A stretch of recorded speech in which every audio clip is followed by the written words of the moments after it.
Will this finally be third time lucky? Will I finally get it right the third time?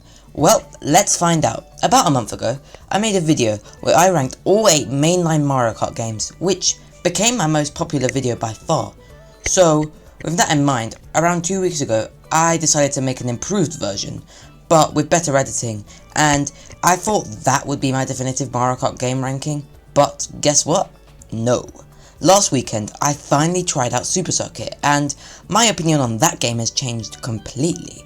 I also replayed 64 and DS, and let me tell you, the lower half of my Mario Kart ranking is completely different now. So, I've made the actual definitive version. Yes, I've gone back and made a more detailed ranking. This time, I'll also be including Tour, Home Circuit, and even the arcade games, to give you a full ranking of all 14 Mario Kart games. Welcome back to the Nintendo chat room, where today I present probably one of my longest videos yet. So without further ado, let's get straight to it. In last place, we have something that's technically more of a toy than a game. Mario Kart Live Home Circuit.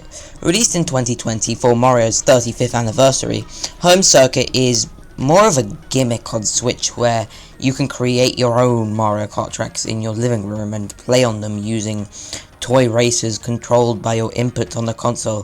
There's even some custom tracks you can use as skins for your races, but don't get me wrong, it's a cool gimmick, but it's more of a toy, and it doesn't really work for you unless your living room is the size of your average retail park cinema / movie theater, so it can't really compete with the other actual Mario Kart games in this ranking. Speaking of games that can't compete with actual Mario Kart games, in 13th we have Arcade GP, released for arcades in 2005 by Namco, using a modified version of Double Dash's engine. If you paid money or gave tokens, you could play or time trial a selection of 24 unique courses, and I've got to admit, that's really cool.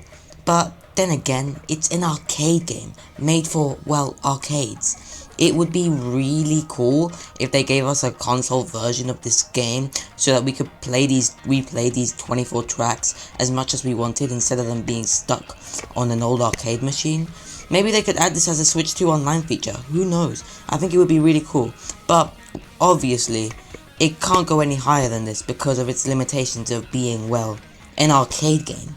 Which basically also means that Arcade GP's 2007 sequel automatically takes 12th place. This time, they introduced custom carts like in DS and Double Dash, and Mamechi is a playable character for some reason. In this game, you can choose to play in 150cc, and there are even challenges similar to Mission Mode from DS. Basically, it's a slightly better sequel of Arcade GP. Well, I guess you can guess it by the name Arcade GP2. And in 11th place we have, well, guess what? The 2013 sequel to Arcade GP2, Arcade GP DX. Wow, bet no one saw that one coming. This time, the game featured its own gimmick in the form of fusion carts, and you can even play co-op now. Again, it's a better sequel to a cool arcade game. What else do you want me to say? Which doesn't change the fact that it's, well, an arcade game. And now we can finally move on from the Mario Kart games that are technically not even Mario Kart games. Wait, nope, never mind. Because Arcade GP VR also exists. Yep, it's another Mario Kart arcade game, yippee. But this time, it's better because it came out in 2017. But the catch is, this time, it's in VR. Nice. Huh. I wonder where I'm going to place this. Just kidding, it goes in 10th. Now, with Home Circuit and the arcade games out the way, we can get to the good stuff, and we can finally name the game that takes 9th, which is technically last place when it comes to actual Mario Kart games. So, with one more game in the mix here, has my last place actually changed? No, it hasn't. Even after replaying Mario Kart 64, my feelings about it haven't changed at all. Actually, they might have worsened. I've never played a Mario Kart game more bland than this one, and the fact I'm saying that when it's competing with 32-bit and 16-bit games just shows how much of a nothing package this game is. Out of the 16 tracks in this game, there's only 2 I actually like, Yoshi Valley and Choco Mountain, and I wouldn't even put these tracks in my top 20 at all. The rest is a sea of mid-courses, and then you have Wario Stadium, and that shameful excuse for a Rainbow Road, which were among my top 5 worst Mario Kart tracks, alongside Figure 8 Circuit and the Sunset Wild remake. None of the tracks in this game look good either. The color palette of this game, the untextured polygons that hurt my eyes, and those ugly 2D character models that make this game a horrible experience from a visual point as well. And you might think to yourself, oh, but the N64 was Nintendo's first venture into 3D. And yeah, I get that, but this console was more powerful than the PS1, and its games still look like this. I'm not blaming Nintendo or the developers because they did really well for their first attempt at 3D games, but I'm just saying the N64 wasn't all that. And then there's the mechanics, my least favorite aspect of this game. Now, we all know that the controls in N64 games are awful, but in this game in particular, they're a complete nightmare, and as if that wasn't bad enough, they added a realistic go-kart gimmick to the game. I have no idea who could have thought this was a good idea, because I hate nothing more about any Mario Kart game than randomly spinning out of control in 64. But it's not just the controls that make this game's mechanics among the worst in the series, it's also the item system. The blue shell is downright unfair in this game. It got much better with each new Mario Kart, but back then, this thing was way too unforgiving. And let's not forget to mention Lakitu, who takes ages to come in this game for no reason whatsoever, making things even more rigged against the player, and not in a fun difficulty kind of way, in a rigged kind of way. I don't get why people hype up the OST either, it's just average for me. If it isn't already clear, I kind of hate this game. I'll just go ahead and confirm it for you guys. I really hate Mario Kart 64. Part of me actually wanted to put this below the arcade games, but that just feels too harsh because you can actually play Mario Kart 64 on a console. So I'll settle for putting it in 9th place. Well done for still being my least favorite of the mainline Mario Karts. Okay, so the next placement is also technically unchanged. Super Mario Kart still takes second last place among the mainline games. I do kind of think this game is treated too harshly though, because for a game released in 1992 on a 16-bit system, this was revolutionary. Yes, its tracks are all flat and its themes are repeated, but I actually love the difficulty of this game. Maybe it's because I'm a zoomer who's never actually seen, let alone used, a CRT TV, but this game is kind of like if Mario Kart had Master CPU. It's a fun kind of difficulty, unlike Mario Kart 64's difficulty, which is just rigged mechanics and game systems. Super Mario Kart gets its difficulty from the sharp turns and hard CPU that makes it a test of skill. Obviously, it hasn't aged well though, and some of its themes are very boring and repetitive, especially the Mario circuits, which appear 4 times, and the boring theme that are the Choco Islands. So while I love the difficulty of this game, I can't put it any higher than 8th because it was obviously much more simplistic and lacking than most other Mario Karts. And now we have a big change of placements. Last weekend I tried out Super Circuit, and while I still think it's kind of underrated, I think I kind of overrated it in my previous ranking. Super Circuit was released in 2001 on the 32-bit GBA system with 20 tracks, each with their own unique theme. This was actually the first game to have like individual tracks with their own themes, and it came with this is the third Mario Kart, so this was the first to actually have like individual tracks with their own theme that aren't repeated. My personal favourites of these tracks are Cheese Land and Sky Garden.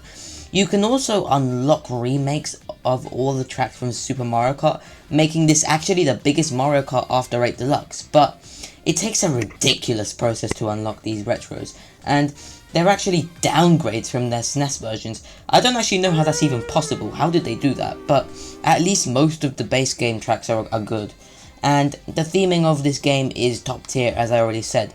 That being said though, when I played it for the first time, I realized it felt like playing an improved version of Super Mario Kart with very unusual mechanics. I don't know. I feel like the mechanics of the game are kind of like weird. Which is why it's placing lower now. I still think this game is worth checking out and doesn't get enough praise, but it feels unfair to rank it above some of the bigger, better, more ambitious Mario Kart games. So 7th place it is, but if this ranking was based on OST, this game would definitely be top 5. The OST of this game is amazing. Okay, so I wasn't expecting Tour to be this high. 6th place out of 14 initially seemed crazy for me for a game like this, but if you count the if you only count the mainline games and count out Home Circuit and the arcade games, it's actually 6th place out of 9, which seems pretty reasonable. Mario Kart Tour was released in 2020 for Mario's 35th anniversary as Nintendo's biggest project for the mobile phone market yet. It has character customization, its own selection of tracks, being the Tour Originals and Tour Cities, as well as the 72 Retros, which is crazy for a mobile phone game. But this massive game didn't come without setbacks. The biggest issue with this game for me is the controls. It doesn't ever really feel like you're actually in control of the kart, and it's a very fidgety experience. There was also a horrible gacha gimmick to the game that was so baited that Nintendo actually had to remove it. For me, the positives outweigh the negatives, but only slightly, which I don't think is good enough. It's still a fun game though, so it deserves a lot of credit, with most of its tracks ported to 8 Deluxe and Piranha Plant Pipeline surely coming to Mario Kart 9. I mean, please bring Piranha Plant Pipeline to Mario Kart 9, Nintendo. We can expect this game to leave mobile stores soon. We'll probably get a sequel, but if you want to play Tour, now's your chance before it shuts down for good. But while it's still around, it gets 6th place in my ranking. So, with Super Circuit in a lower spot, and with Tour taking 6th, a game that I treated too harshly last time takes 5th place. I think I based my DS placement on the last time I'd played it years ago, when the only other Mario games I'd played at that time were 7 and 8 Deluxe, which are much better than DS, obviously. So I replayed it last weekend and realized Mario Kart DS is actually very good. Sure, I still think its retro selection is terrible, and its nitro selection isn't consistent enough, but its high points far outweigh its low points. This game has so many good tracks: Tick-Tock Clock, Delfino Square, Airship Fortress, Waluigi Pinball. It also has mission mode, cool addition to the game, and we can't just forget about Rob, the craziest addition to a character roster in Mario Kart history, or maybe even Mario history. I think Mario Kart DS definitely does deserve to be in the top 5, so I'll gladly put it in 5th place this time. Sorry I treated you too harshly last time. In 4th place, we have Double Dash, the only mainline Mario Kart I actually haven't played yet. Double Dash is the GameCube era described in one game. Nintendo come up with a crazy concept, and everyone ended up loving it. 2 races per kart, character-specific items, and a really good course selection. I particularly love Mushroom City and DK Mountain, but there can only be one GOAT, and that GOAT is Baby Park. It has to be the most iconic chaos experience of the Mario Kart series, a track where you're 100% guaranteed to get Mario Karted more than once per race.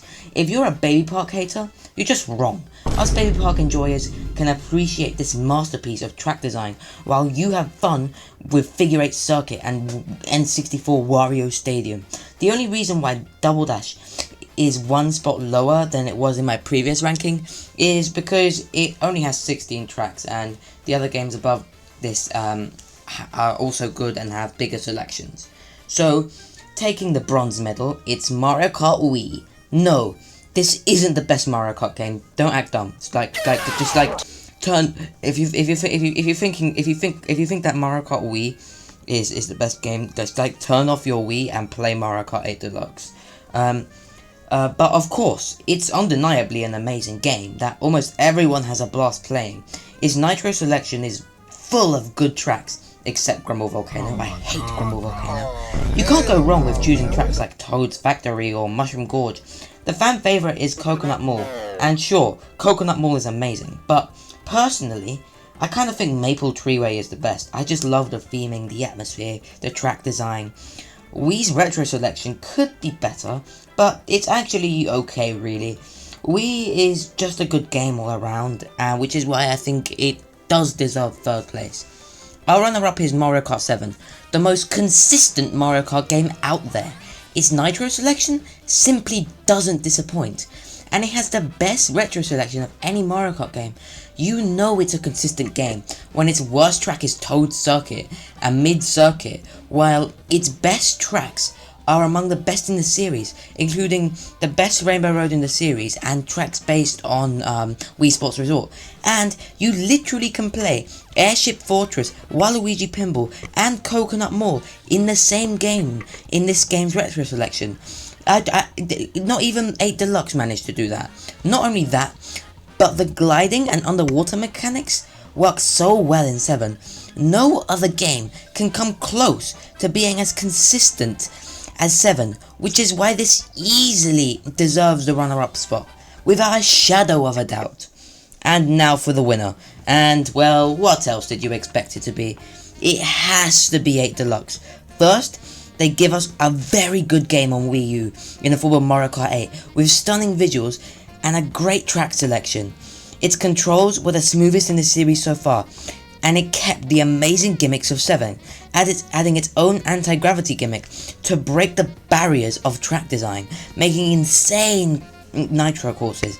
Then, they give it a DLC, and make a full Switch package with all 48 tracks from the base game and DLC, and a good battle mode which wasn't around in the original Mario Kart 8, which this port, Mario Kart 8 Deluxe, becomes the 6th best-selling video game of all time. But then, a few years later, they add 48 more Nitro and Retro tracks from Tour, which, while being mixed in the visual department, they still look good, and especially the later ones, the graphics quality are about on par with the base game, and are still mostly fun to, and even the ones that look bad are still mostly fun to play, giving us a great game with great mechanics and a total of 96 tracks, with only a few stinkers here and there. Nintendo truly have their work cut out for them with the next game, that's for sure. And speaking of the next game, what I think they'll do is obviously they'll have a 24 racer gimmick. They obviously have the 24 racer gimmick. I think that that like takeaway bag, I think like each I think that means that each course has its own like specific power up. So like in Super Mario Bros. Circuit, that's the glowing takeaway bag. I think there's gonna be at least 40 or 48 tracks. I obviously don't think there's gonna be 96. That would be ridiculous. We might get. I think we'll obviously get like more than 96 after like DLC and stuff. But I don't think we'll get 96 like at the beginning. And I think that it'll be like 48 tracks. And I think half of them, I don't think it'll be half Nitro, half Retros, because obviously it's hard to bring as many Retros with the 24 racer gimmick. I think there's still gonna be Retros, but there's gonna be less Retro Cups. And also if they don't bring Baby Park back, or if they don't bring Piranha Plant Pipeline from Tour, I'm actually gonna be upset. They would work so well. They would work so well with the 24 racer gimmick. I think those two tracks work so well. So, there you have it, my definitive ranking of all 14 Mario Kart games. If you have your own opinions on the video, or want to share your own version of the ranking, don't hesitate to comment down below, or on the channel server, the Nintendo chat room in the chat room, linked in the video description. Also, If you have a hot take on anything related to Nintendo, comment it down below to be featured in episode 4 of my hot take series, the Nintendo Spiceometer.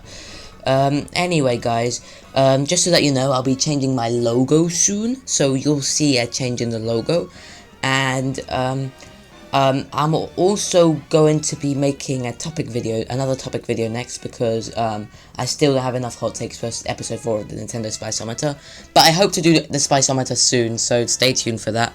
And well, I'll also be making some logo changes. I might be adding a new banner as well to the channel to give the channel some more personality. So thank you for watching this video, and I'll see you in the next one.